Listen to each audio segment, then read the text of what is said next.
Well, good morning, everyone, and thank you for joining the latest webinar from the Stimson Center.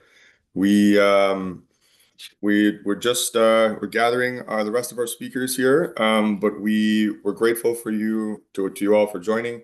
Just to give a little bit of a background about these webinars, the Stimson Center, as you know, has been working in Nepal for several years on different aspects of early warning and disaster risk management. Each of these webinars is meant to highlight a different component or a different sort of like functional area of the overall spectrum of disaster risk management with a focus on early warning. An anticipatory action, which is a sort of a broad and general concept, but has a very specific meaning. Some of you may be very familiar with, some of you may be less familiar, is an important aspect of that. It's been by many referred to as sort of a paradigm shift in disaster risk management. Rather than being reactive, shifting to a more anticipatory or preemptive approach to dealing with disasters. We're going to go through sort of the evolution of anticipatory action in Nepal. It's been 10 years since the first anticipatory action efforts were piloted. And in Nepal, anticipatory action has sort of grown and matured, so to speak, and tested all kinds of different approaches alongside the rest of the world. Anticipatory action is what some would call sort of a broader movement. The Anticipation Hub, which we'll hear about a bit later, and some key actors in the Red Cross community have really promoted an entire community and ecosystem of anticipatory action all across the world with a series of different events, also designed to collect and synthesize key findings from different areas. We just included in Nepal the most recent national dialogue. It was the fourth. We'll hear a lot about that today from our speakers. We have the key organizers actually from several of these national dialogue events over the years. And we have representatives from the government of Nepal, the National Disaster Risk Reduction and Management Authority, which is obviously the key coordinating body for all disaster activities in Nepal and has been promoting anticipatory action for several years. I want to lay out just a bit of a conceptual outline about some of the things we'd like to talk about today, and then I'll let our speakers go into much more detail. But as I mentioned, anticipatory action is separate from other aspects of disaster risk management. It's actually even different than disaster risk reduction, which is a sort of a more long-term, continuous process of improving preparation for different disasters over time. Anticipatory action is more a burst of specific, discrete responses that are designed and pre-designed in response to specific potential situations. The sort of three key components are the trigger, so the conditions under which action should be taken, which are pre-agreed upon. We'll hear about this later. The activities, what kind of action plan, what kind of resources will be dispersed. And that's the who, what, when, where, why, and how. And then the funds. So this is an important aspect of anticipatory action. There's prearranged financing that's automatically deployed to fund certain types of activities in anticipation of events. All of this is very, very dependent on forecasts, and we'll talk about that a bit today. It's also dependent on broader monitoring and early warning systems. But just to say, and our other speakers will also help tease this out, that it is sort of a very specific component of disaster risk management. And for early warnings for all, which I know many are familiar with, the global effort and movement to provide early warnings for people all across the globe. Anticipatory action is really the key linking part of what they call Pillar 4, the preparedness to respond. It bridges the gap between the alert or the risk knowledge or the other, all of the work that's been done prior to recognize and ascertain the scope of the potential risk and action, the response itself. I'll just quote actually the UN resident coordinator of Nepal or in Nepal, who put it very succinctly at the recent national dialogue, Ms. Hannah Singer Hamdi. AA is what ensures early warning leads to protection. So without action, all of the mechanisms for monitoring and generating early warnings in the world won't make a great deal of difference. So having these pre-designed action plans is really critical. And the group that we have here assembled has really been helping build this community in Nepal and helping with coordination and harmonization, technical harmonization, and communication between all of the different actors who are supporting anticipatory action in Nepal. I'll just say this is what we hope to be the first of several webinars on anticipatory action in Nepal, at the very least, upcoming probably just before the monsoon. We'll have a session dedicated to the operationalization and sort of lessons learned from the ground of anticipatory action in Nepal. We'll have a group of NGOs that will speak to specific activities. But with that, I just want to pivot over to our first speaker. I also want to just briefly thank our donors who have supported this particular webinar, the McConnell Foundation, the Margaret A. Cargill Philanthropies, and Australian Government's Department of Foreign Affairs and Trade. With that, I'll introduce some of our speakers. And a quick bit of housekeeping, actually, sorry. If you have questions, please put them into the question and answer section here on Zoom. We'll be able to go through those both in real time, respond to some of them, and open it up for questions at the end. As always with the Stimson webinars, we try to ensure that we have a significant amount of time for question and answer at the end. With that, I'd like to just introduce our first speaker. We have the Chief Executive of the National Disaster Risk Reduction and Management Authority here in the room. I think he is calling in from, I know he's calling in from a field assignment, and he has limited internet connectivity.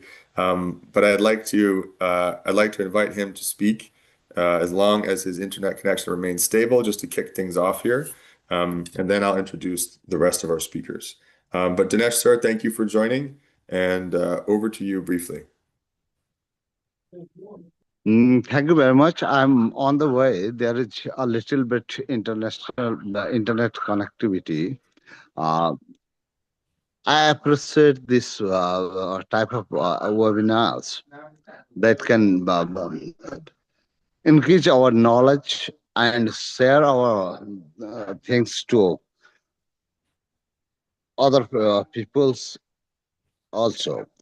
We are working in anticipatory action. We have just prepared anticipatory action framework, and we are going to introduce this by executive committee of NDRRMA, and we are committed to provide support to local governments on this, and we like to introduce communities. Basically, community support is necessary to provide anticipatory action. Therefore, we are working for community empowerment here in Nepal.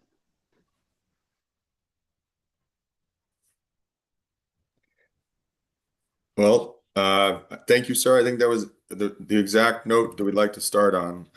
As Dinesh, sir, indicated, there's been a lot of activity recently, and we'll hear from Rina and from Rama about this, to develop this anticipatory action framework, which is a formal sort of set of policy guidelines that shapes the way in which different aspects of anticipatory action interact. We'll hear a great deal about that. And also, Dinesh sir highlighted the need for decentralization and localization. Anticipatory action, like other disaster risk response or risk management, risk reduction, it has to happen in a specific place, and it has to be designed for a specific context. So decentralization from the central level that the NDRMA orchestrates to the municipal level, to the district level, really requires a localization effort, which we'll also hear about. Making it community-based and ensuring that, especially for targeting, which we'll hear about from one of our speakers, Hemanta, later on, perhaps several others, making sure that it's actually targeted to specific conditions of risk and of vulnerability is also critical. And ensuring community-based participatory approaches is the best way to do that. All of this, again, is creating plans well ahead of time that can be deployed immediately with a very short lead time. And I won't get into the technical aspects of anticipatory action for specific hazards, because I think we'll hear about that. With that, I'd like to transition to some of our other speakers. First, we'll hear from another colleague at the National Disaster Risk Reduction and Management Authority, Ram Bahadur KC, who is an undersecretary who leads actions on disaster response, as well as acts as a spokesperson. And he'll be walking us through in more detail some of NDRMA's activities in this space. Next, we'll have Rina Bhattacharya, who works with the Danish Red Cross, who's the technical lead for anticipatory action, stationed also within NDRMA, and has built out the AA community by creating the AA clinic and several other initiatives in the last few years, which we'll hear about.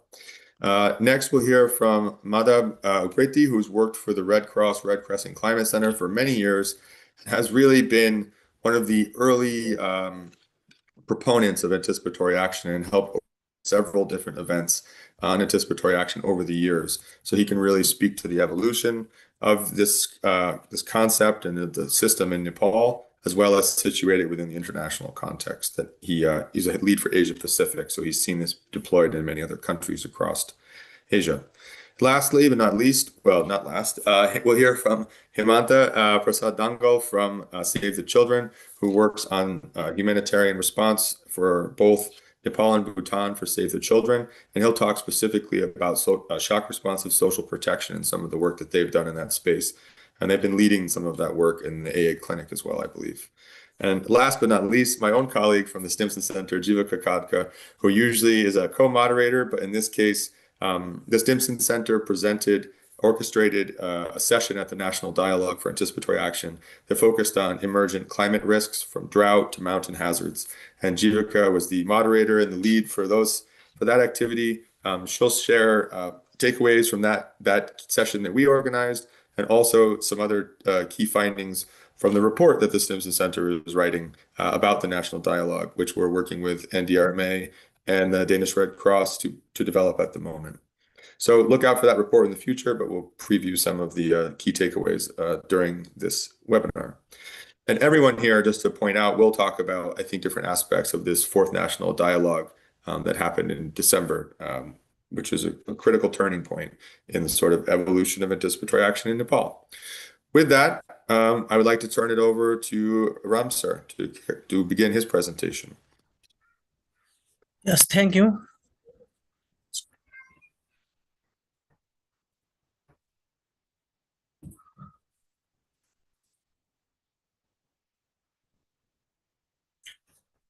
First of all, thank you so much for this opportunity.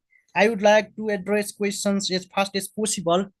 Due to limited time, I will present my PPT in brief and fast also. First round, I'm going to talk about three main topics in case of anticipatory actions. First is what is the importance of anticipatory action in case of disaster risk reduction and management in Nepal. Then I will talk about involvement of NDRRMA, National Disaster Risk Reduction and Management Authority in recent year. Lastly, I will talk about sharing about success of recent national dialogue and key takeaways and future model of national dialogues. Now let's start the presentation. First of all, we are shifting from traditional mode to new modes, recent modes in case of disaster risk reduction and management. Traditionally, disaster managements focus on response and relief after events happen, but anticipatory action fits this model by taking time-sensitive preemptive measures and such measures such as evacuation, early cash transfer, stockpiling, supplies, or protecting agriculture assets based on credible forecast. These targeted actions can reduce loss of life, protect livelihoods, and make recovery faster and more dignified. With the recent advancement in science and technology, for example, meteorological forecasting and impact modeling, it is possible to anticipate hydrometeorological hazard with great accuracy. It means water-induced disasters and weather-induced disasters. When early warning systems are linked to predefined triggers and plans, then government and humanitarian actors can activate anticipatory action that have real impact. In recent year, now I'm going to talk about importance of AA. I'm talking about importance of AA. In recent years, NDRMA has played a central leadership role in advancing anticipatory action in Nepal. All AA-related initiatives currently being implemented in the country, most of which are still project-based, are carried out in close coordination with NDRRMA. This ensures that anticipatory actions efforts remain nationally led, aligned with government priorities, and embedded within Nepal's broader disaster risk management system.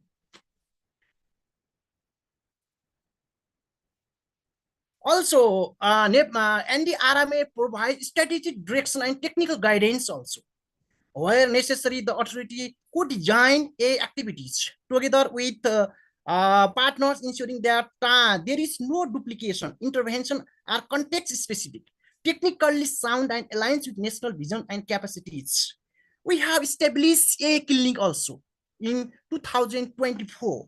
This mechanism guides partners on a design and implementation, and is currently leading and development of the National Anticipatory Action Framework and 5 years roadmap.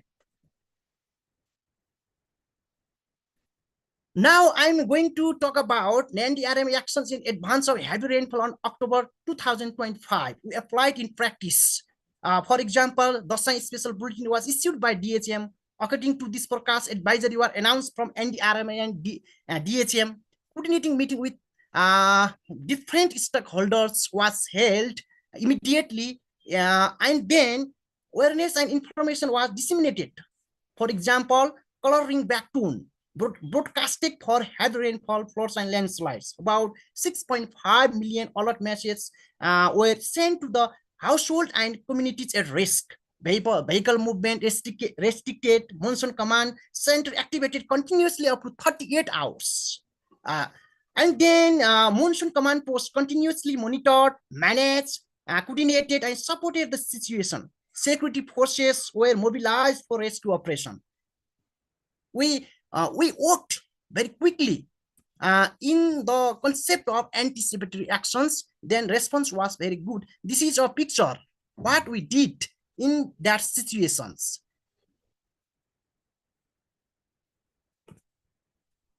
Now I'm going to talk about supporting national dialogues on A. In parallel, the NDRM has been institutionalizing anticipatory action through policy dialogues since 2022. The main objective of these national dialogues are bringing together government institutions, humanitarian and development personnel, technical agencies, and other stakeholders. The fourth national dialogue held this year with support from multiple partners, focused especially on the National AF framework and practical pathways for operationalizing it at federal, province, and local levels. Because we are in federal system, we are practicing federal system in Nepal. When the national level, then NDRA has active participation in regional and global A dialogues also. Importantly, NDRM's approach to disaster management also shifted to forecast-based actions. In previous years, forecasts were received but often not translated into early action. In contrast, this year, such as during the heavy rainfall on October 2025 in Nepal, we did from A to real-time response as mentioned above. I think the fourth national dialogue was very successful. The recent national dialogue was very successful, particularly because it moves beyond general discussion and focus on some of the most pressing and practical issues facing the anticipatory action community in Nepal. This year's dialogue was especially enriched by in-depth discussion on harmonization, financing, and anticipatory action for other evolving hazards. The focus on harmonization was timely and critical as Nepal's air landscape currently involves multiple actors operating with different protocols and approaches. Also, bringing this issue to the center of the dialogue helps surface a need for greater alignment and coherence. Similarly, discussion on financing addressed one of the major bottlenecks for scaling A. A sustainable and predictable financing mechanism are still not clearly defined, expanding the conversation to include droughts and emerging hazards also. Now, key takeaways on A from the national dialogues are anticipatory action cannot be designed solely at the national level and then pushed downwards. For A to be effective and timely, it must be rooted at the local government also. Empowering local governments to lead early and anticipatory action is essential. This includes having pre-prepared works plans, dedicated budget allocation, and trained volunteers who are ready for deployment before disaster occur. In addition, standardized training for first responder and functional volunteer tracking system across all local levels are critical to ensure rapid and coordinated mobilization during emergencies. Thank you. Well, thank you, Ram sir. That's an excellent overview. It was a compliment also to what Dinesh sir said about the actions, the coordinating actions of the NDRMA. And I'll also point out for those interested, if you'd like more detail about NDRMA's actions in response to the October storm, we also have a last webinar we organized in October focused on getting ahead of the storm, which has some complementary sort of discussions. With that, I'd like to pivot over to our next speaker, who will actually be Madhav Preti. Madhav, thank you for joining again. And we know you've been working in the anticipatory action space for a long time across the Asia-Pacific region. How would you describe the evolution of anticipatory action in Nepal? And also, since you were involved early on, sort of where did it begin? What gaps did it respond to? What are the core principles that also have shaped its sort of the way it's evolved in Nepal specifically?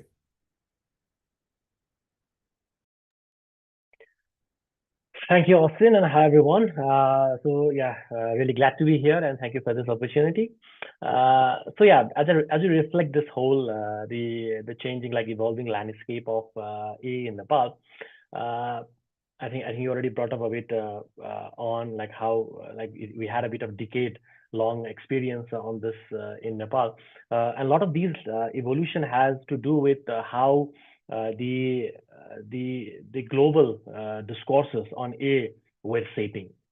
So if you look back on like 2015 or 2016, I think that was the time when there was a bit of this like some initial global discussion around linking the scientific prediction with the humanitarian response, and Nepal was one of it, like to have some of these, like bringing those global discussion, like global discourses in the national and the local conversation.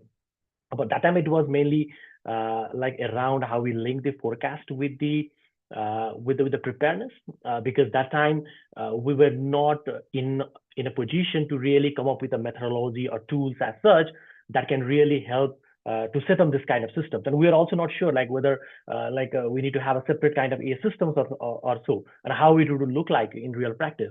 So it was all about like bringing that concept, that proof of concept into reality. And there were already like some pilots that were happening like in Bangladesh as well, in some other countries in the Asia, in Africa as well.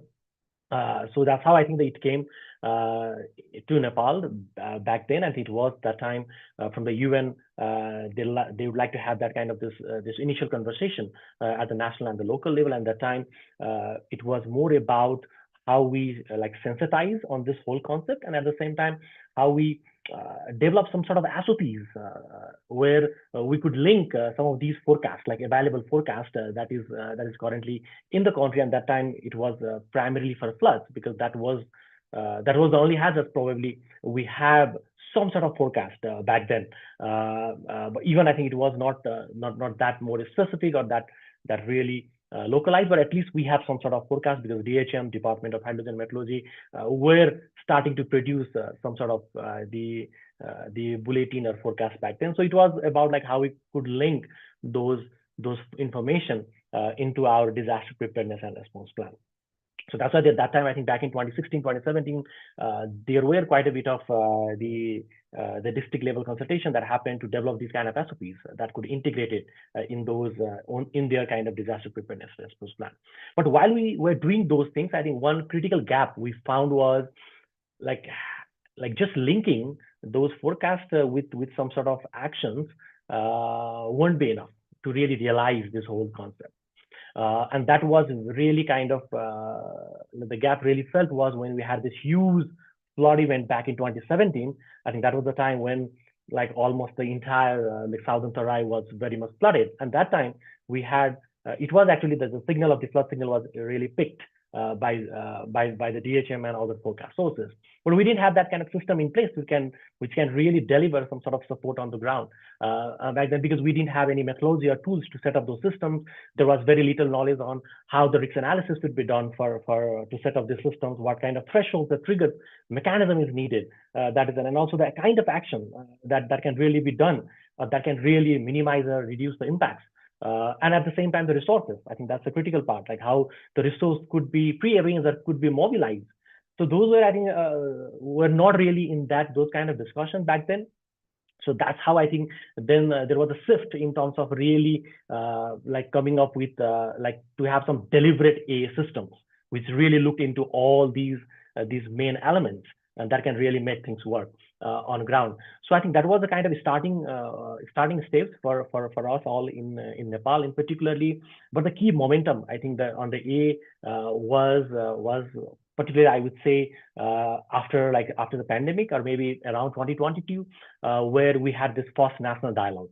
And that was, I think that was when the government in Nepal, particularly the NDRMA, I think came into the center stage to have this conversation. Because back then, I think, yes, the Red Cross, we're trying few things on a pilot scale. UN were doing also something on their own, like some sort of, because within the Red Cross and some of the UN system, they have already like come up with these pre-arranged funding mechanism where they can implement some sort of action.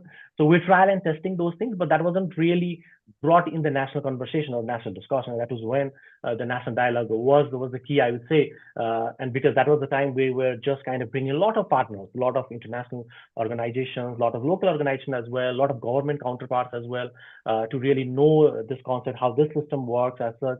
And then after that, I think slowly you could see how within 3-4 years, like there were so many partners now really working on either on a small scale at a project level or really kind of taking it as a programmatic level. And now we could already see like coming to 2025 where it has this national dialogue, and which was all about the national AA framework in particularly, because that was a kind of realization the government also felt, because when we had this initial conversation, yes, there is a lot of interest from the partners, humanitarian partner, development partner, but at the same time, it's also important to streamline all these efforts, right? How we make sure all these efforts like really speak the same version, because it can be quite confusing. Like when you are going to the ground, delivering support to the local level, I think the version has to be similar, and it has to be somehow like owned or endorsed by the government in a way.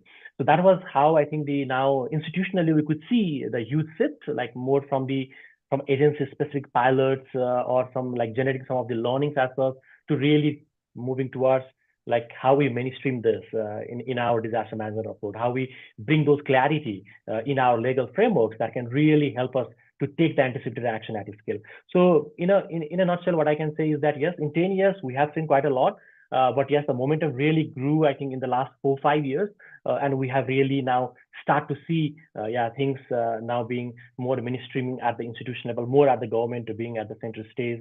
And hopefully, I think with this national framework, like we can really take this further down the line to really make sure, yes, it can be done in a much better way, much coordinated way, and also maybe I would say, much effective way. So that's what I can just tell you all about the landscape.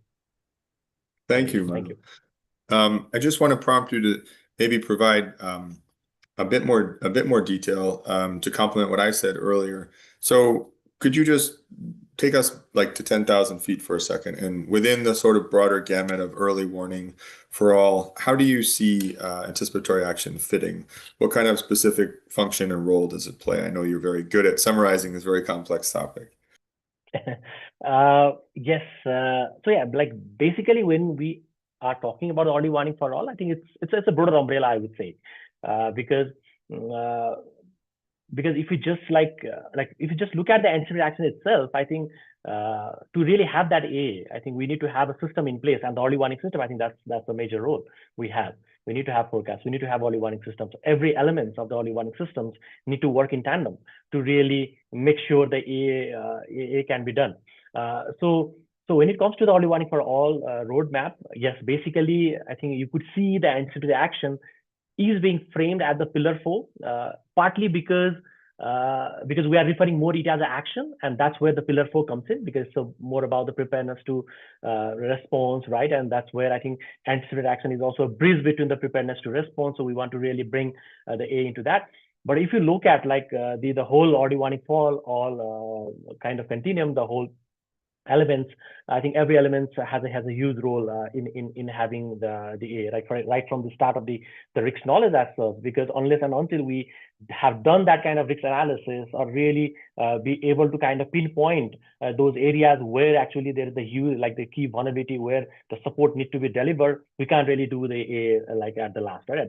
So that's where I think we have to start from the thinking from that line as well. Even in terms of coming to the forecasting, monitoring of the hazards as such, right? How we build that capacity in the forecasting, how we make sure the thresholds, the triggers that we come up with really is relevant or really can inform or trigger any kind of early action on the ground. So that's where I think you also need to bring that element, that thinking of A in place. And then communication destination, definitely I think that will play a huge role, and that is also a part of, I would say, the anticipatory action, because a lot of our early anticipatory action also deals with messaging, like early warning messaging, how you message those early warnings to the most vulnerable people.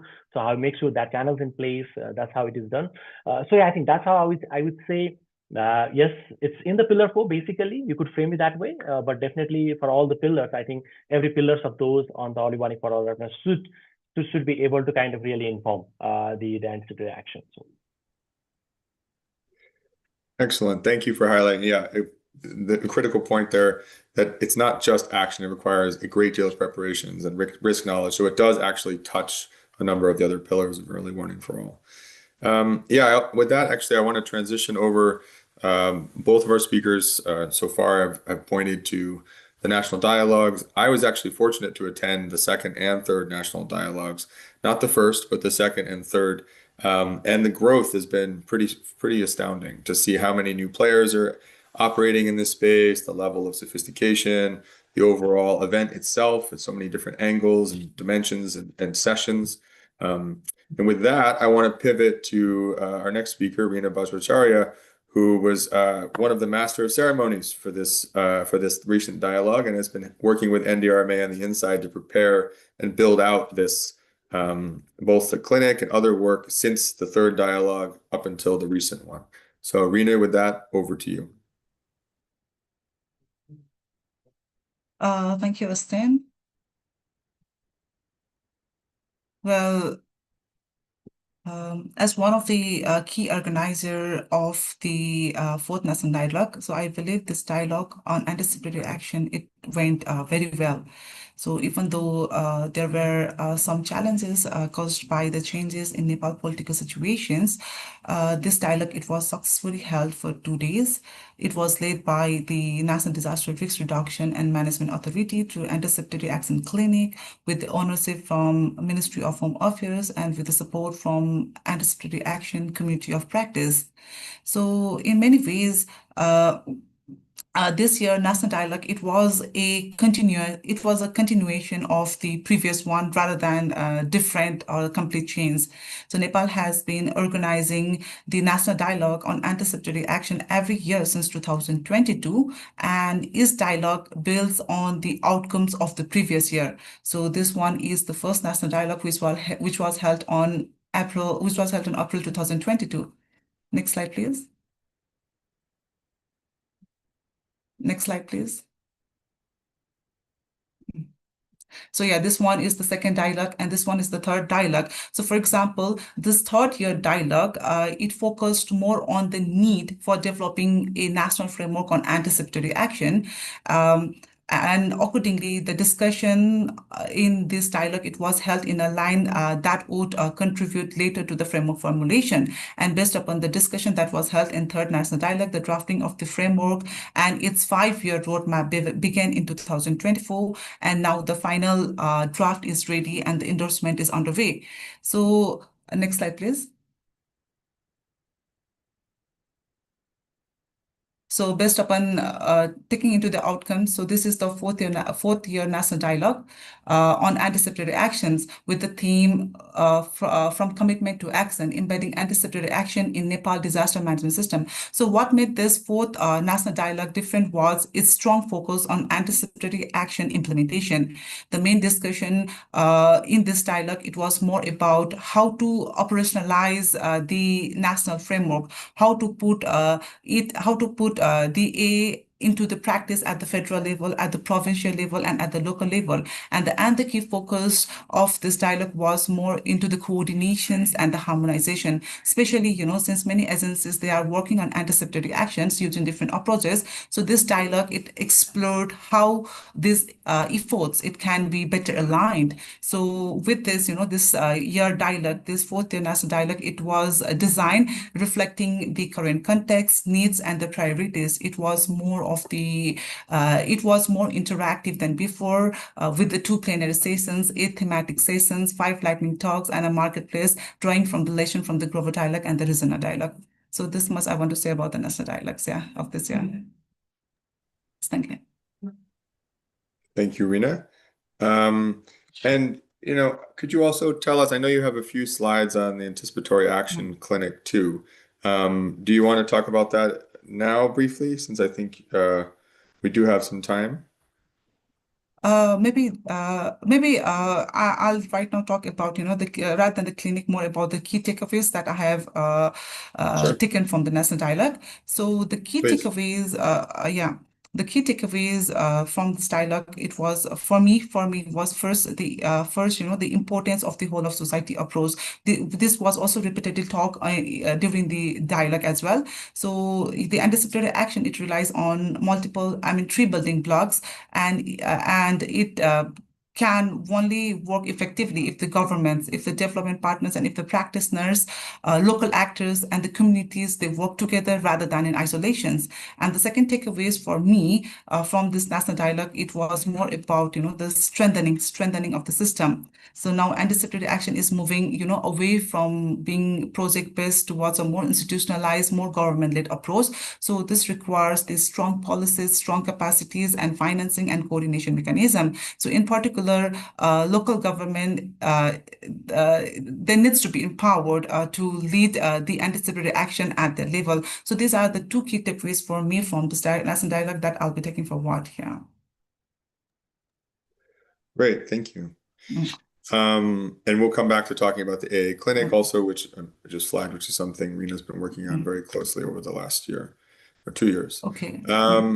Thank you. With that, I'd like to pivot over to my own colleague, Jivika Kadkar from the Stimson Center based in Nepal, who will share a bit more about the session that our team organized and also a couple other key takeaways from the dialogue.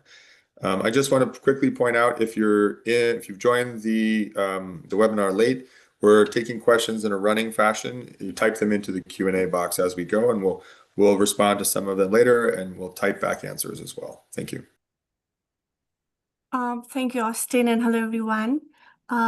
So Rina has just shared about the core theme of Fourth National Dialogue and objectives, so I'll not repeat that. Talking about our session, the Stimson Center, we organized a session on climate extremes. We focused on drought and mountain hazards. We started by looking at drought, which most of us know it's a slow onset hazard, and it's creating serious challenges in Nepal, especially in sectors like agriculture, water resources, and it has serious implications on livelihood in Nepal. Mercy Corps and World Vision, these are the organizations that have been working on drought, and they shared insights from their ongoing works. Mercy especially, they are co-developing a tool called Drought Monitoring and Guidance Tool. In Nepali, it's called Khaderi Monitoring and Guidance Tool. They are co-developing this tool with Department of Hydrology and Meteorology and few other organizations. The tool basically aims in helping take early actions and tackle Nepal's lack of drought forecasts at the moment. And on the other hand, World Vision, this organization, they shared their recent experiences from responding to Madesh hazard on drought. They highlighted that without clear triggers for droughts, most of their responses stayed reactive. So this shows the need for practical, well-defined thresholds for slow onset hazards. And we, Stimson, we too presented our work on cascading mountain hazards. We tried to showcase how integrated modeling can turn the forecast into local and impact-based warnings. moving to the key messages and recommendations that came out of the discussion, one of the key takeaway was the need for a national drought manual, and with clear and practical triggers as well as defined roles for several actors. The emphasis was also on the need for agricultural drought forecasts towards Department of Hydrology and Meteorology, and that a stronger monitoring systems is needed. Turning to mountain hazard, the session highlighted the importance of, again, comprehensive risk information system, so as risk knowledge that Mr. Upreti also shared earlier. So it includes information on glaciers, glacier lake inventories, as well as long-term monitoring of lake dynamics and more instability, and overall the systemic assessment of cascading risks. The few other takeaways I would say was about the need of high altitude weather stations and better communication. So these were equally highlighted during the session. So as to make sure that early warnings actually reach the remote mountain communities. And along with these, the need to improve coordination between forecasting, early warning, and response team, basically among the Department of Hydrology and Meteorology, NDRRMA, and community or local government. The need to strengthen the coordination among these actors, so as to better connect disaster management authorities and sector ministries, and also developing partners. It was also highlighted. And participants, they pointed out that the scientific research and rapid mapping outputs that were generated during the recent hazard events in Nepal, like forthcoming and Rasua floods, those kind of research papers and works should be systematically consolidated, verified, and shared to support timely decision-making, at least for the future. And another key theme emerged strongly was, of course, in case of mountain hazards, when we talk about mountain hazards, there is a need to advance transboundary and regional cooperation through, of course, formal government-to-government processes. So basically, participants highlighted the need for, again, sustainable funding that includes emergency funds and pre-financing, and the need to go beyond the short-term pilot projects. Yeah, thank you. Thank you, Jivika. That was very helpful also in sort of demonstrating how anticipatory action for different kinds of hazards is very finely and specifically calibrated for different types of factors, parameters, and technologies. We'll get into that topic a bit more in the next webinar. We'll have a range of different NGOs speaking, which will speak to anticipatory action in practice for an array of different hazards. With that, I'd like to pivot over to our final speaker, and we're going back through another round of questions after this. We're just trying to lay out the landscape, like a landscape painting of anticipatory action. Hemanta Prasad Dangal from Save the Children, who will bring in a really important perspective on targeting and on vulnerability and on operationalizing. Begin to talk about operationalizing as well. So Hemanta, just a quick prompt to you. Drawing on your experience linking anticipatory action and what's referred to as shock responsive social protection, what practical lessons stand out for coordinating between these two types of approaches, especially in terms of targeting and timing? And then what are the main challenges for implementing anticipatory action, especially ensuring that actions respond to local vulnerabilities and needs? Thank you, Austin, for having me here. First of all, I'd like to thank NDRRMA for bringing this shock responsive social protection and the relief distribution standard, which really talks about the shock responsive social protection and the anticipatory action for the first time in Nepal in terms of the legal document. If we look at the document, it clearly defines the social protection, the shock responsive social protection, and clearly set out the pathways for using the infrastructure or the database from the existing social protection program for the anticipatory action as well, not only for the response, for the anticipatory action as well. So what it says is that if you have to target the vulnerable population, use the database from the existing social protection programs, particularly two programs, the Social Security Allowances and the previously Prime Minister Employment Program. So this is how the government wants to link the anticipatory action and the social protections to make the anticipatory action faster, cost effective, and the efficient as well. Here, not as the challenge, but as the concern, the NDRMA is the key unit formulating policies. The SRS meant the relief distribution standard as the first policy. Now the Anticipatory Action Framework as the second, the guiding document is doing very good. But if we look at the operationalization aspect of the anticipatory action, including the sub-responsive social protection, I always remember the local government, because I see that a break-up bulk point type of thing. So it really matters how local government understands the anticipatory action to operationalize it, because the Ramsar already told that the traditional way of working is prevalent there. So how local government can move or can shift from the traditional way of working to the new way of thinking is really matters. Hemant, when you say traditional way of thinking, just to clarify, you mean responding to a disaster after? Yes, responding disaster after the event. So the next thing is that how local government assess the vulnerability of the local, the community, that really matters. And another thing, we have been talking about the forecasts. Here, how the local government can interpret or interpret the forecast linking with the local vulnerability, that really matters to materialize the anticipatory action. That's also the things that we need to consider in terms of the capacity of the local government and the local community, because how they have been perceiving the risk and how they can link the risk communication or the risk message with their own vulnerability and act.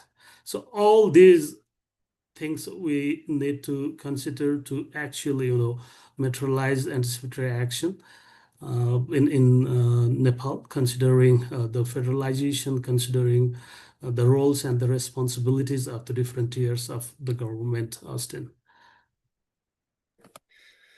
Great, that's very helpful, Hemant, sir. Thank you. And I also think that's a nice transition back to asking a few more questions to our colleagues from NDRMA as the coordinating authority. So, Ramji, I'm going to ask just a couple of quick questions to you, sort of following up on what you put out there before, and also focusing a bit more on the framework that's been developed for anticipatory action. So, following NDRMA again is in a leadership position for developing and owning the framework. What are the authority's priorities to ensure the implementation of the framework? And how do you operationalize this? Are there challenges? I think you have some more slides maybe you can share as well, right? So, but that's just conceptually, like, how do we move from having a framework to putting it into action? And what does NDRMA see as the steps in the process? Thank you.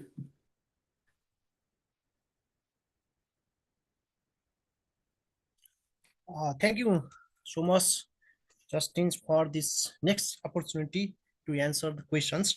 In second round, I will talk about mainly three topics, as you mentioned. First thing is about priorities to ensure effective implementation of a framework and early warning for all roadmap. Then I will talk about operational process outlined in a framework for effective implementation. Then I will talk about key challenges are institutional hurdles and its solution for implementing or institutionalizing the EA framework. So I will talk in the frame of PPT. First of all, I would like to talk about priorities of the NDRMA about AA framework. The AA framework prepared by NDRMA covers three main aspects for forecast-based anticipatory action, which includes knowledge and information about risk, forecasting, and pre-information or early warning system. Second is action plan for anticipatory action, which is very important. And also, third thing is pre-arrange resources to institutionalize anticipatory action by strengthening clear responsibility of thematic agencies of federal, provincial, and local levels, proper management of resources and coordination, as well as collaboration mechanism among the governmental, non-governmental agencies and private sector. Also, by coordinating and collaborating among the thematic agencies of federal, provincial, and local level, security agencies, insurance providers, and development partners, forecast-based plan will be formulated and implemented for these three aspects. Next is this framework will be used by federal, provincial, and local governments, development partners, civil society, and community organizations, and volunteers in their respective areas of the work. This framework will apply to predictable risks, particularly water-induced disasters like floods, landslides, droughts, and extreme heat waves, cold waves, etc. There are such type of 7 to 9 hazards. For the effective implementation of the framework, NDRMA will prioritize policy, institutional, and operational reform, resource management, monitoring and evaluation, and continuous feedback mechanism, as well as proper coordination among the stakeholders. These are our priority. Also, for effective to ensure effective implementation across all three types of government, we need forecast-based decision making, from climate outlooks to early action. We need whole of government coordination is very necessary. Whole of government coordination is very necessary. We have to work in collaborative and coordinative way. High-level political leadership and risk communication is also important. Also, mass public alerts and community level anticipatory action is also required. There must be prepositions response capacity. It is not only the function of government, but also the function of civil society, function of national, international organization, as well as donor community. They can support in this way by aligning with national framework and priorities, strengthening early warning, risk information system, and coordination mechanism. By building financial mechanism for AA, enhancing national, provincial, and local capacities, promoting evidence and innovation, they can act as enablers and catalysts also. So we want to collaborate with all types of organizations, all types of level of governments, all types of civil societies to implement in effective way. Now I'm going to talk about operational process outlined in the A framework. For the operationalization in the framework, we have clearly defined what needs to happen, who is responsible, and how actions are triggered and financed. Here, the core of the framework is a clear articulation of the three building blocks of anticipatory actions: risk information, forecasting, and early warning system, delivery of early actions, and pre-agreed financing mechanism. For each of these building blocks, the framework defines what they mean in practices, identifies their key components, and clearly assigns role and responsibility to relevant institutions. This clarify helps move A from concept to implementation, reducing ambiguity and delays that often occur during emergencies. Operationally, the framework focuses on 7 hazard themes as mentioned above. Also, for each hazard, the framework specifies the responsible authorities, mechanisms, and actors, types of early actions, timelines for implementing early actions, organization responsible carrying out early actions, and coordination arrangement. Also, the framework clearly outlines the role of government, ensuring that anticipatory action is not centralized but operationalized across all 3 types of government. Overall, this operational process is expected to deliver tangible improvement by linking forecast to predefined action and financing, strengthening coordination, reducing response time, and ensuring that early actions are taken systematically rather than ad hoc. Now, I'm going to talk about challenges or institutional hurdles. Our main challenges are here. First is in policy and governance. Federal and provincial policies include early warning provision, but are mostly replicated from federal level without local context. This is many issue. No specific guidelines for effective early warning for all operation. Provincial guidelines remain unendorsed.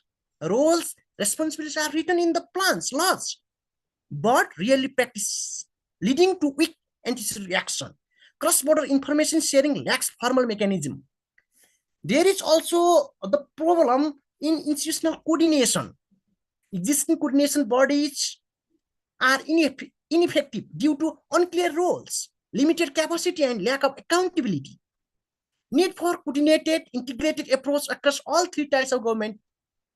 Also, there is the problem in risk knowledge and assessments. Some hazards are often ignored.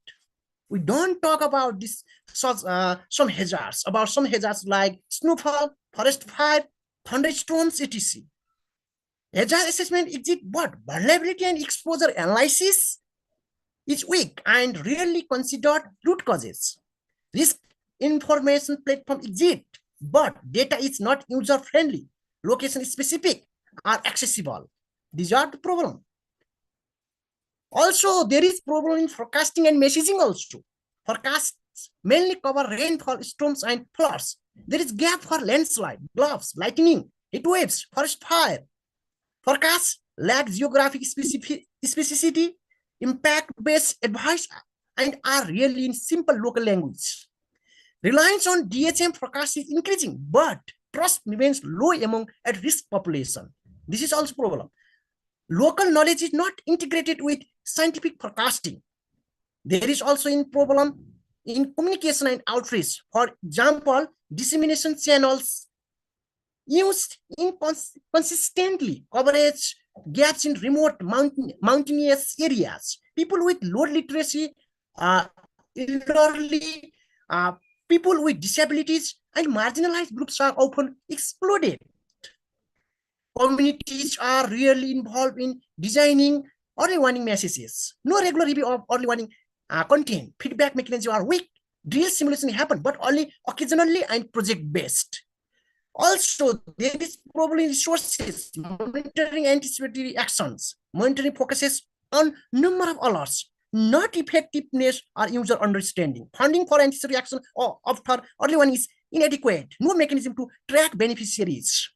So, for the solution, for the effective implementation of the framework, we have prioritized policy, institutional, and operational reforms, resource management, monitoring, evaluation, and continuous feedback mechanism. By analyzing the gap, we have acted on policy and government reform, effective institutional coordination, risk knowledge and assessment, reliability, forecasting and messaging, better communication and outreach, pre-arranged resources, monitoring, and institute actions. Thank you.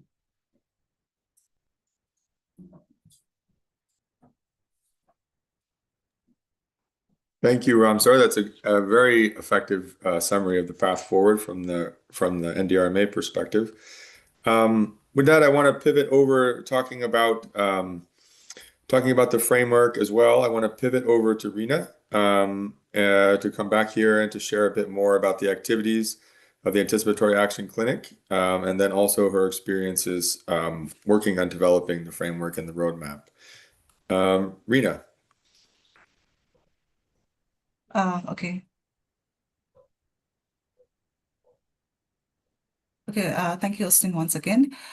So talking about AA clinic, the establishment of the AA clinic, why it's established. So let me first give you a little bit the history of when AA started. So anticipatory action in Nepal started around 2015-16 as a pilot project with main focused on flood in Western Nepal. So over the past decade, if you see, anticipatory action has expanded significantly. So today there are around 21 different organizations that are working on anticipatory action across the country.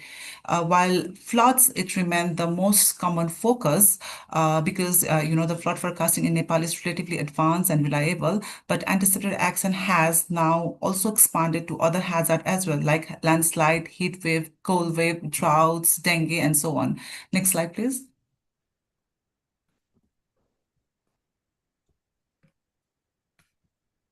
Yeah, so this map, it gives the overview of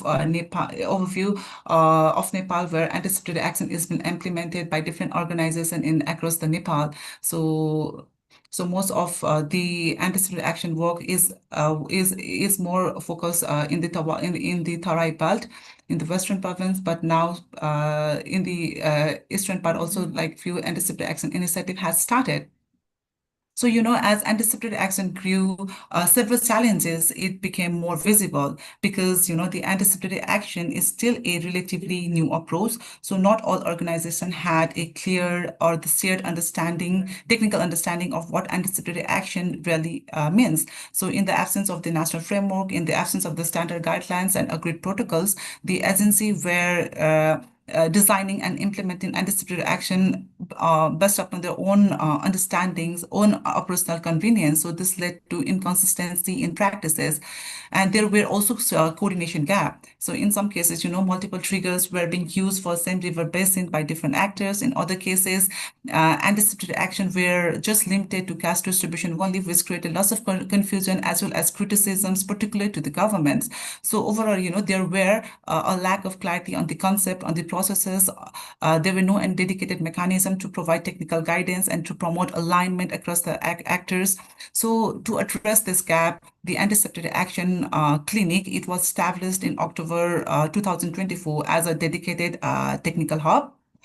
It was created to strengthen the coordinations. It was created to provide technical leaderships and ensure that anticipatory action in Nepal, it follows a clear and government-led strategic direction. So the clinic was established in collaboration with the Nepal Red Cross Society with the support from REAP and FCTU and is currently housed within NDRRMA. So this A Clinic since 2024, A Clinic has contributed in many aspects of harmonizing anticipatory actions. So in terms of harmonization, anticipatory action, A Clinic is supporting NDRRMA in developing this National Anticipatory Action Framework and its 5-year roadmap.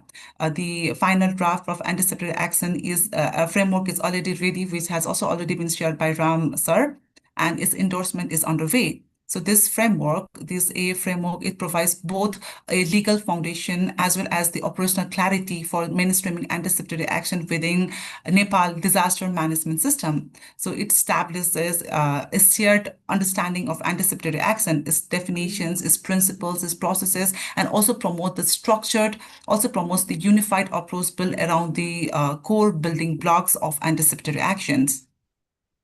Also, towards the harmonization, Anticipatory Action Clinic is also to work on the harmonization. A clinic is also currently developing a minimum training package on anticipatory action with the support from Anticipatory Action Community of Practice in Nepal. So this package is also helped to ensure consistent messaging, shared technical understanding, and stronger national capacity to act ahead of forecasted hazards.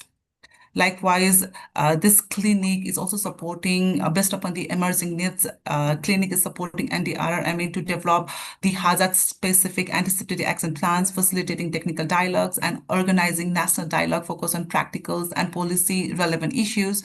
Similarly, the clinic is also providing support to the NDRRMA in mainstreaming this anticipatory action clinic within this broader early warning for all roadmap initiative, ensuring that A is integrating into the wider early warning and risk reduction efforts. So overall, this A clinic is established to move anticipatory action in Nepal from more fragmented and project-based efforts towards a more coordinated, towards a more technically sound and institutionalized system that is led by government and supported by the partners. So yeah. Great. Thank you, Reena ji. And I just want to pull out one thing that you mentioned the anticipatory action community of practice. Just to say that there's a great deal of work going on behind the scenes that the AA Clinic has helped organize, where there's thematic points of discussion and technical sort of sharing going on within this community of practice on a variety of different types of parts of anticipatory action. There's been several events and workshops which Rina Ji has been leading.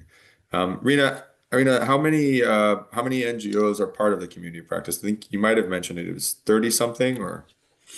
No.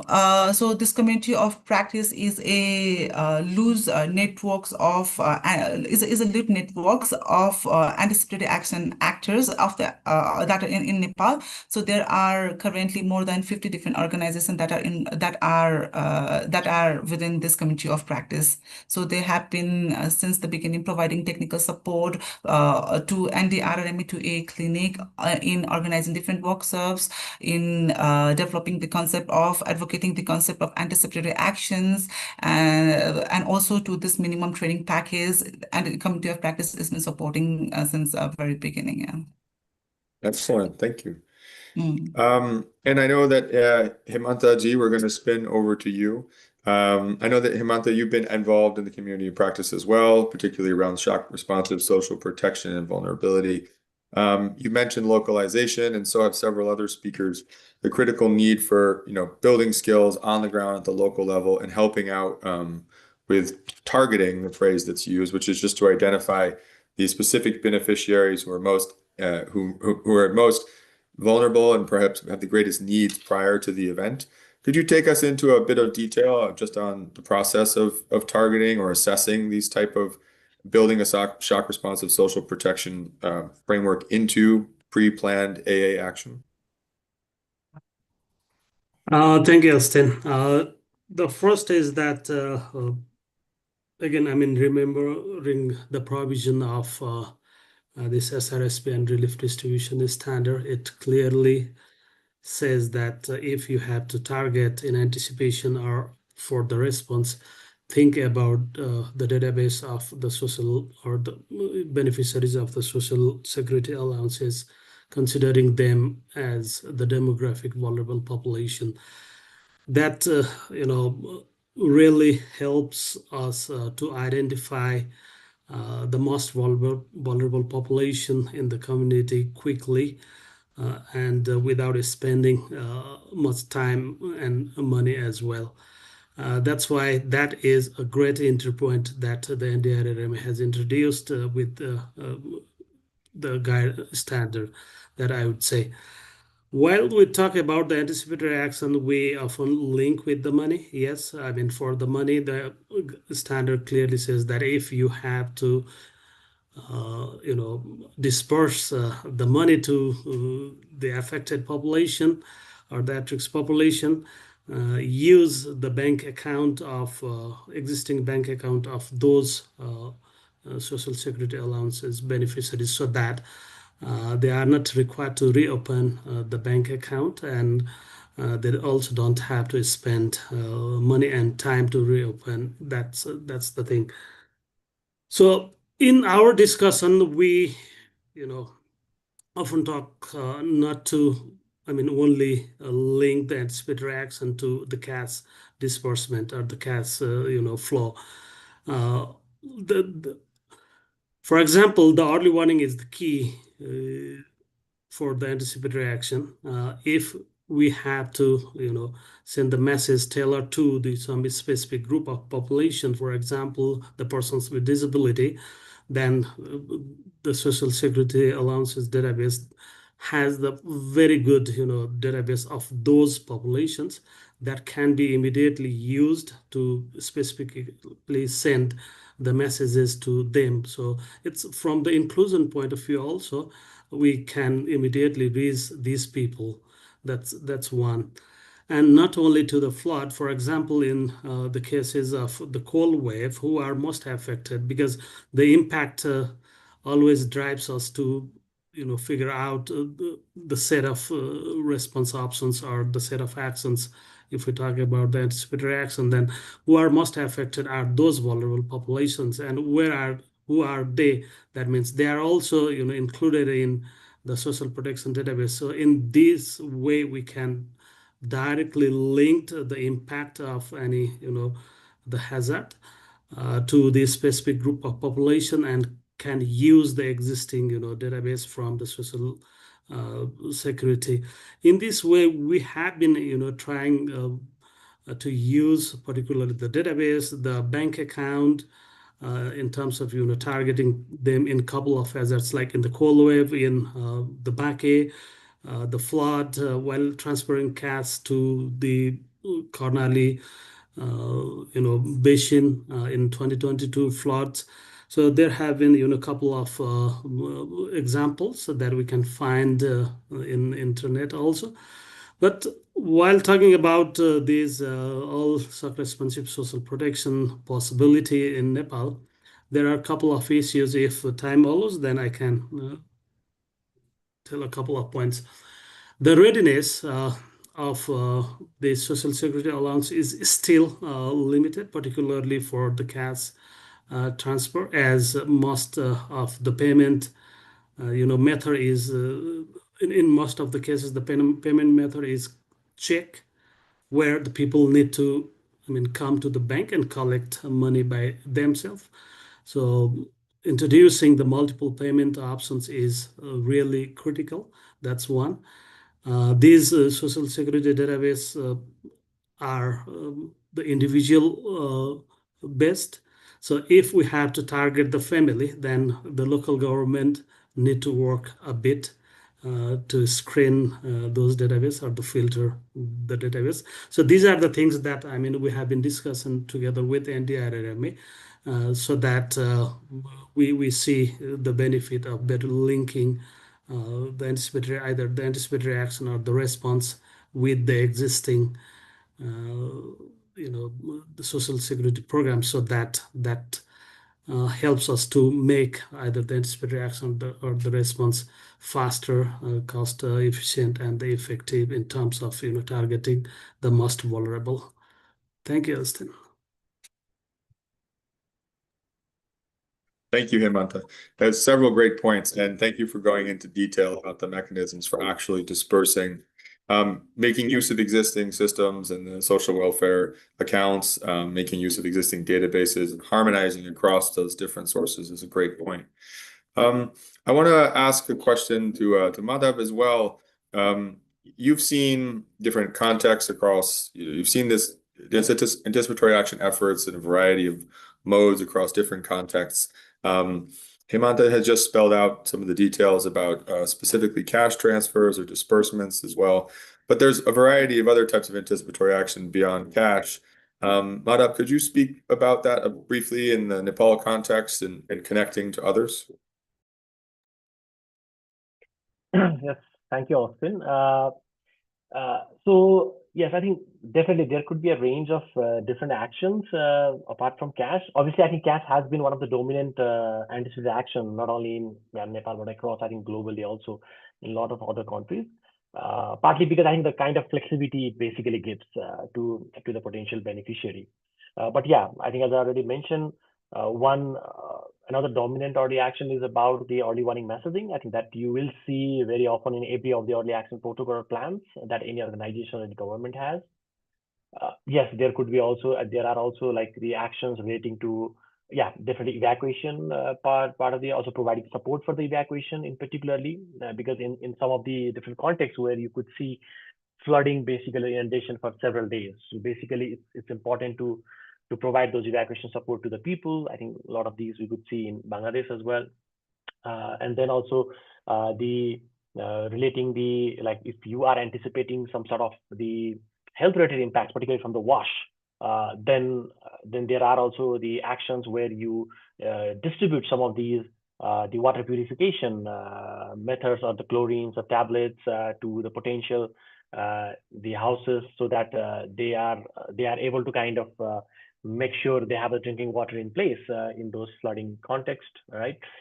With regard to the, like, for example, heat waves as such, I think a lot of the mobilization of different health volunteers who can really go into some of these like the most vulnerable households where people where they can just check like what's the health condition of the people and make sure if they are already observing some symptoms of severe heat waves, then they are referred to the hospitals for more diagnosis.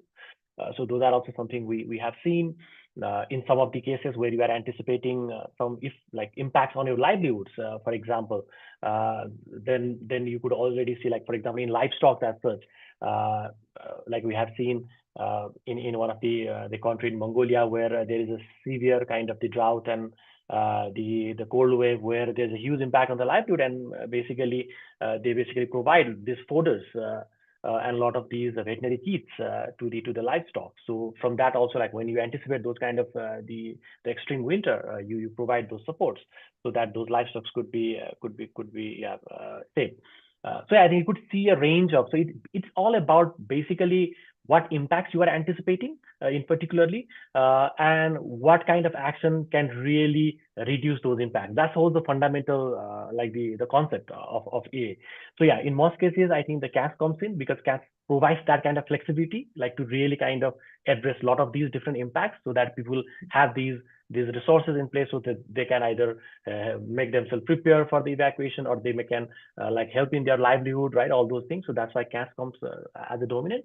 But yeah, I think you could look into a lot of different examples. So it's all about like what's more contextual, what's more relevant, what could be done given the time frame you have, because all this is done when you are anticipating risks, where there's a forecast prediction, right? And it has to be implemented before the event comes in. So those are the things I think a lot of that goes in play when you define or design any actions. On that note, one more quick question for you, Madam. It's sort of something we know is in the background, and it comes up in some of the questions that have been asked. What sort of key technologies do you see applied in Nepal? There's new tools and technologies influencing anticipatory action across the Asia-Pacific region and the world, for forecasting, for other types of monitoring, for even response, coordination. What kind of tools and technologies do you see as promising in Nepal? Yes, I think in terms of the technology and the tools, I think initially it was mainly around different methodology itself, how the systems could be built, how the systems could be designed, right? That was the kind of the initial thinking. But now, once we have a bit of like understanding of, okay, these are the elements that need to be in place to make the system work. Now the focus of all this technological innovation has been more on how we make sure those forecasts are more accurate, right? And how we increase the decision speed, because we really need to take decisions on mobilizing resources, right? And then also targeting. I think targeting has always been a crucial element. So you normally see a lot of the technological innovations or tools being developed around this front. I think with regard to forecast, I think it's a whole different ball game. So it's all about the early warning system strengthening. I required a lot of resources and investment. But at least, like for example, there's some innovative approaches within it itself, right? The impact-based forecasting. I think that's where we have seen quite a bit of promising results so far. Yeah, IVF, I think it has been there for so long time, but it wasn't really envisioned in a way that it could really inform or trigger or deliver the anticipatory action. It was mainly coming from a more public warning purpose only, but not really on mobilizing the resources as such. So now I think with IVF, like impact-based forecasting, I think we have increasingly seen the different actors coming together, particularly the hydromet, the community, and then the AA practitioners, and seeing how these products and services could be designed in a way that, yes, it could really inform the anticipatory action on the ground. So that's, I think we have seen quite a bit of that in Nepal also. Yeah, we have seen some sort of progress, and also regionally also, I think developing these IVF systems, I think that has been a promising. I think another interesting tool that is also coming quite strongly is the use of these integrated data platforms. And particularly bringing the hazard information, the vulnerability and exposure in there. So how we have these kind of integrated data platform, like where we have the different layers of information, so that at the end, I think this could be used in terms of maybe for targeting our intervention area, or really reaching to the most vulnerable aspects.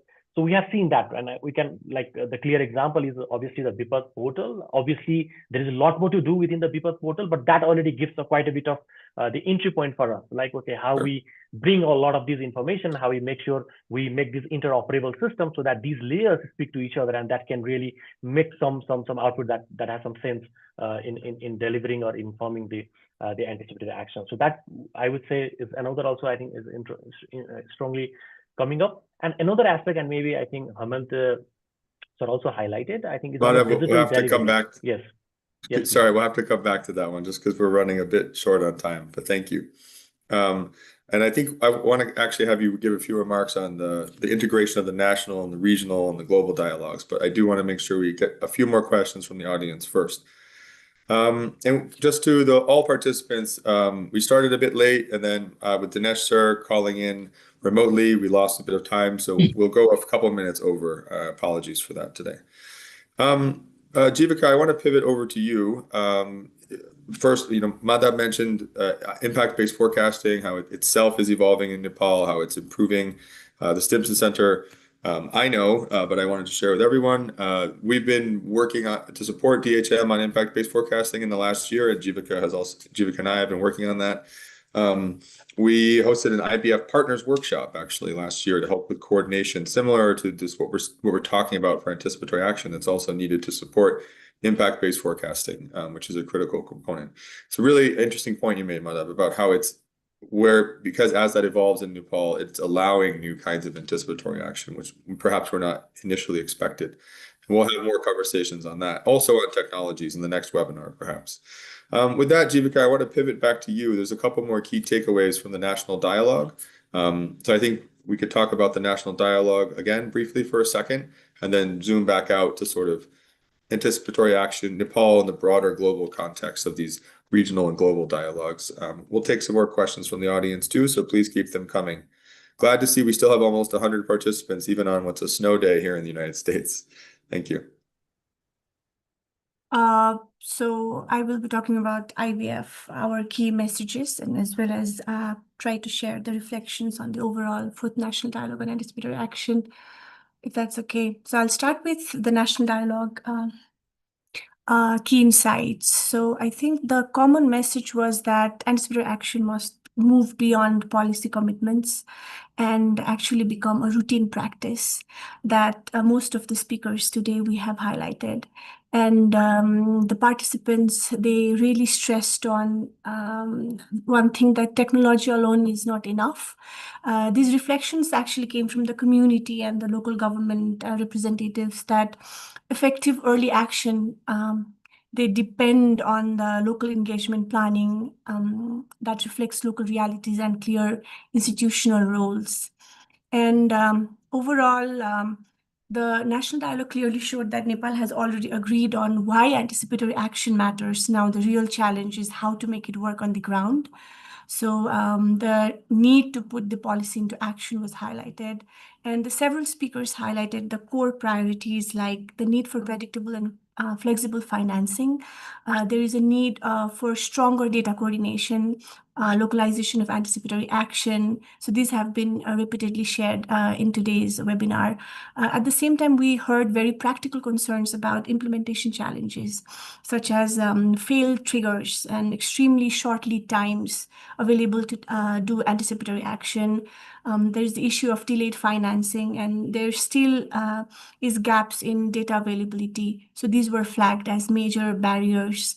And one of the key clarification throughout the dialogue was that anticipatory action is not just about cash distribution.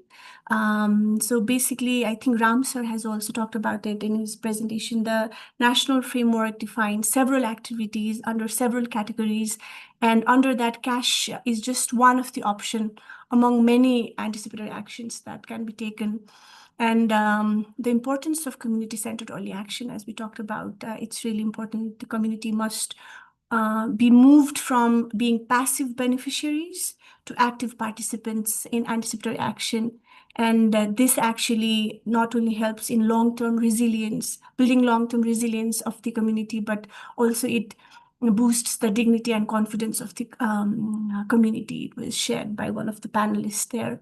And so there are challenges in making forecasts locally actionable, but at the same time, this is the most requested demand from community, that they need local actionable forecasts.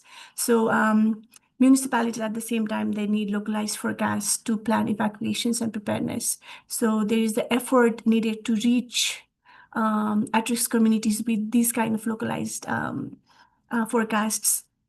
And again, many of us have talked about bringing the scientific forecasts together and integrating it with the traditional and already available indigenous knowledge. That was also highlighted.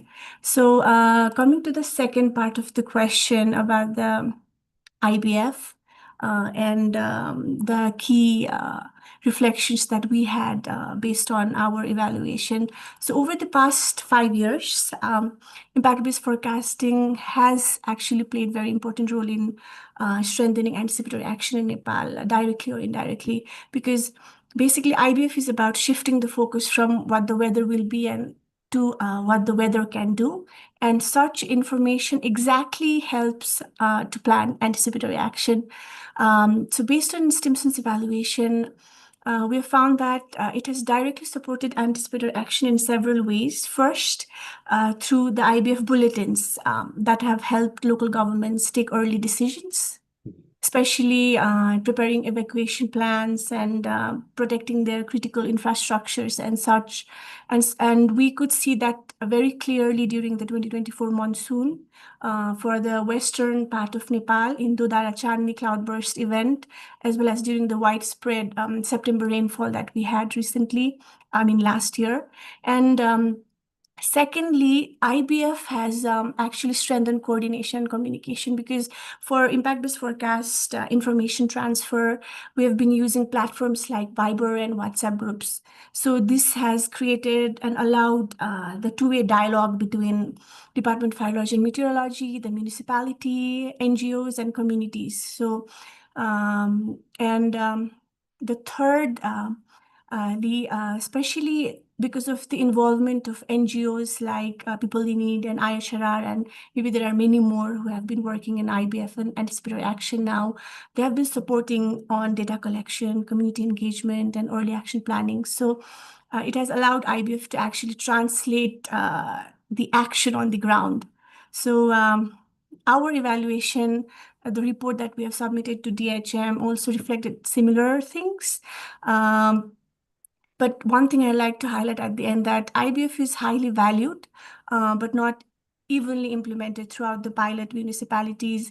The results were seen strongest where there is the presence of local government, active engagement, where DRR focal persons are active and NGO support is consistent. Yeah. And talking about the challenges, we are aware of the limited forecasting resolution, unable to share localized forecasts. So there are resource constraints and still risk communication gaps. So yeah, these are the Stimson evaluations. Thank you, Thank you, Jeevika. Austin. And we'll come back to IBF in future webinars as well. And we'll share more about the state of things, impact-based forecasting in Nepal. But that was a great series of connections, just saying that the type of work you do for IBF also supports thinking about impacts, and it's an ongoing conversation of recognizing impacts and adjusting plans, and things like anticipatory action and IBF are all part of this broader ecosystem. We are running behind time. We have taken several questions. My esteemed speakers have been answering questions on the side frantically. We've answered 16 questions on the text. I just want to ask a few more that have been put out here. Something that was, I think I could see Rina G typing an answer, but someone brought up before the need for transboundary hazards and the fact that this was a point of discussion. Obviously, events in recent years have reinforced this, but this is, I think I could see she's still typing, so I'll let her type out an answer to that. But a few other questions that have been put out here. Let's see. There's an interesting point, and it's maybe useful to talk about this. someone asking if there's an anticipatory plan for post-recovery interventions. And I think this connects in the broader sort of like timeline, the classic graphic that was shared at the beginning by Ramsar, showing where IBF or where anticipatory action sits in the broader continuum. Early recovery planning after a disaster is its own sort of body of work, but anticipatory actions prior to a disaster definitely can and should help understand uneven sort of patterns of resilience amongst the community going forward, and provide pre-staged and pre-distributed resources to help with early recovery. Madhav, is that something you'd like to talk a bit about? I think you already like highlighted that. Okay. I think that's a bit of critical difference. Of A. Yeah, you can call it anticipatory. Like now, I think we have seen like people use anticipated adaptation as well. So anything you are anticipating some like broader climate risks on the long term, we are doing some adaptation, you call it anticipatory. So it's all about like how you are defining. And if you just look at, and that was I think the main point to have the national framework, to bring that clarity, like, okay, where exactly the A really comes in and how the government basically defines that. And if you look at the framework itself, I think that's clearly highlighted, and it's something that will happen before the event once you have some sort of forecast or you are anticipating an imminent disaster. So that's how I think you have to kind of see a bit of differences. But I think that part on the post-disaster work, it will come on the early recovery part as well. So Okay. We have a few more questions to combine a few. The challenge of identifying, we've heard a little bit about this, but Hemanta, maybe a few more words from you about the challenges of identifying and communicating to what's referred to in the question as underprivileged or vulnerable or excluded communities.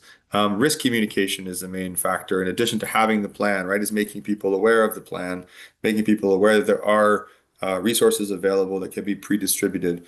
What sort of mechanisms have we seen for outreach and sort of broader awareness to these communities in advance, during the planning stage, maybe a co-development stage, perhaps identifying needs, or in the immediate action phase? I think you have tossed that it depends on how the actor, they prepare themselves, having the data of the vulnerable population, considering the cross-cutting issues as well, because the specific need of the individual may differ from one to other. So it really matters how, I mean, the actor is well prepared with the information. That's the thing. One is the information, and another is the support system, I would say, because what support system really, I mean, exists. For example, at the municipal level, I mean, to provide the support, I mean, to the most vulnerable people, I mean, who even after receiving the early warning messages or the actionable messages, there are a couple of, I mean, people always at the community who requires other support. So how well are we prepared, I mean, to reach out to those people who need other supports and the specific support? So it all depends on our preparedness capacity, Austin. Thank you. I think we have addressed the vast majority of the questions that have been posed. I just want to give all speakers a chance to sort of say something briefly on what you feel are the next critical steps from where you sit, from your position within the AA community, so to speak. Madhav, maybe we'll come to you last, since again we were promising this zooming out and talking about how Nepal fits within the broader framework of regional dialogues and the global dialogue. But let's start perhaps with Ramsar. Thank you, Austin. Now we are in the end of this program. Lastly, I want to say some things. First of all, we have prepared the draft of anticipatory action framework and roadmap, as well as we have prepared the draft of early warning for all roadmap and framework. Most important thing is there the implementation. The implementation should be proper. So we have to think about whole of the society approach, whole of the government approach. It is not only the government of work of government, it is also the work of society, work of national, international organization, civil society, etc.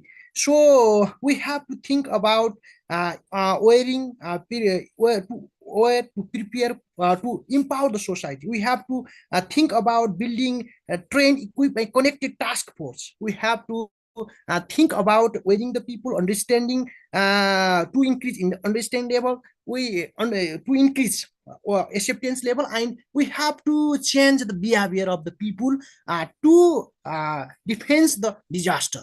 Thank you. Thank you, Ramji. Perhaps Rina, to you, a few closing thoughts on next steps for the AA clinic or otherwise.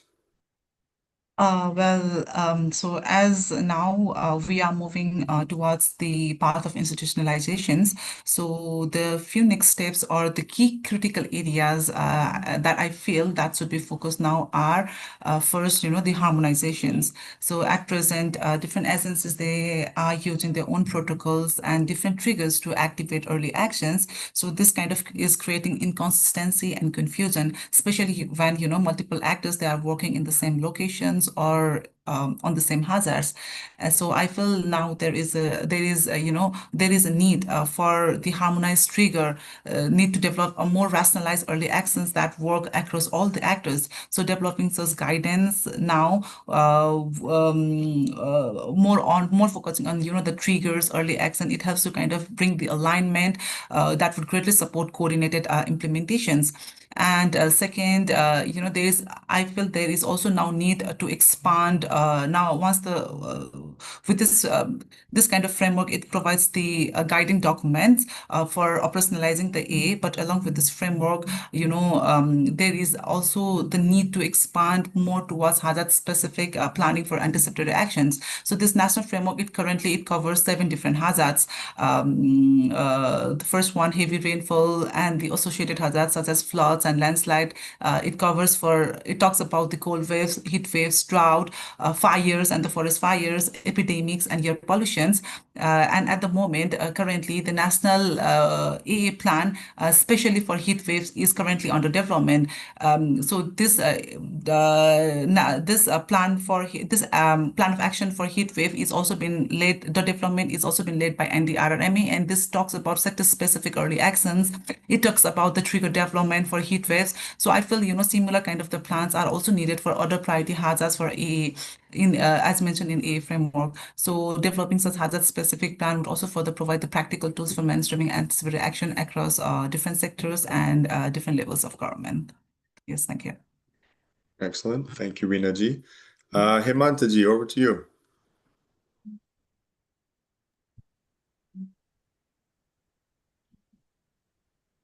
Sorry. My last point would be that if you have already system in place to identify the most vulnerable population, use that system so that you don't need to spend money, time to identify those people. So use the system and act immediately. Over. Thank you. Jivika ji, maybe a few thoughts on next steps from our side? So in short time, if I have to summarize, I think anticipatory action works best when it is combined with strong data, innovative technology, and these are combined with the local ownership and inclusive approaches and especially coordinated governance at all levels. And I like to quote DHM at the end on that, where they shared that anticipatory action may not solve everything, but out of all the available options, it is a smart move. And at last, I like to again highlight what Austin had already shared at the beginning, that Stimson is leading the process of compiling all the session outcomes and key discussions and recommendations from the fourth National Dialogue on Anticipatory Action into a report. And once finalized, the report will be publicly available through AA Clinic, I suppose, and also from Stimson Center. And you will be able to access all the details at your convenience. Yeah, thank you. Thank you, Jivika. And that report, just to be clear, is co-written and co-owned with the government of Nepal and the Red Cross co-organizing colleagues. With that, bring it to Madhavji last.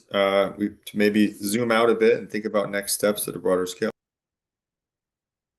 I guess I need to wear much over time. So I think that the next discussion and the next step on anticipatory action is, and this relates with much on the different dialogues that are happening at the global and the regional level, particularly, is around how we make our A future fit, because that was not a discussion we were having before at the time when we had the whole concept being brought in.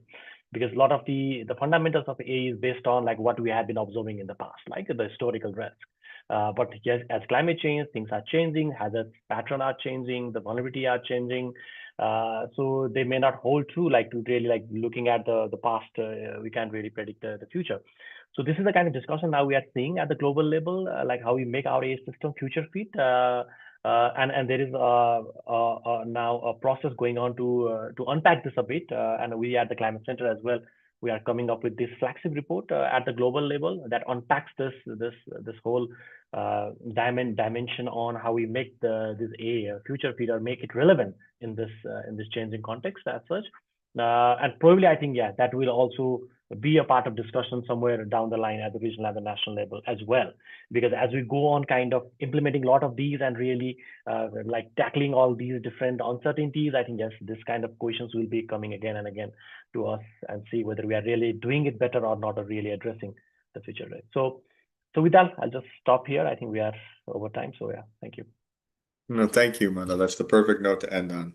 That the AA in Nepal is evolving at the same time that the international sort of system and community of different case studies is also evolving, and knowledge sharing and coordination is critical across scales as well.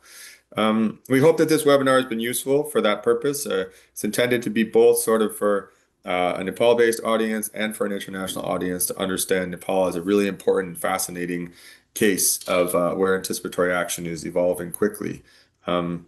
Thank you all for joining this webinar, all participants. Again, I made the joke earlier, but it's great to see the numbers of people calling in, even on what's a snow day in the United States. We had some anticipatory action on our side ahead of all of the snow and ice that hit the eastern coast. And we look forward to future webinars focused on anticipatory action specifically, some colleagues from other partners who you've heard mentioned today who are doing great work, and to other webinars in the future. If you haven't had a chance, check out some of the past ones Stimson has organized. They're all recorded and available online, as this one will be. Finally, thank you to all of our speakers one more time for joining us, for your insights, and for giving a little bit of extra time too. And thank you to our donors, the McConnell Foundation, Margaret A. Cargill Philanthropies, and Australian Department of Foreign Affairs and Trade for supporting this webinar series. This is our 5th this year, so we've been busy. But thank you all, and look forward to seeing you next time. And please follow this space, anticipatory action in general. Cheers. Thank you. Thank you. Thank you.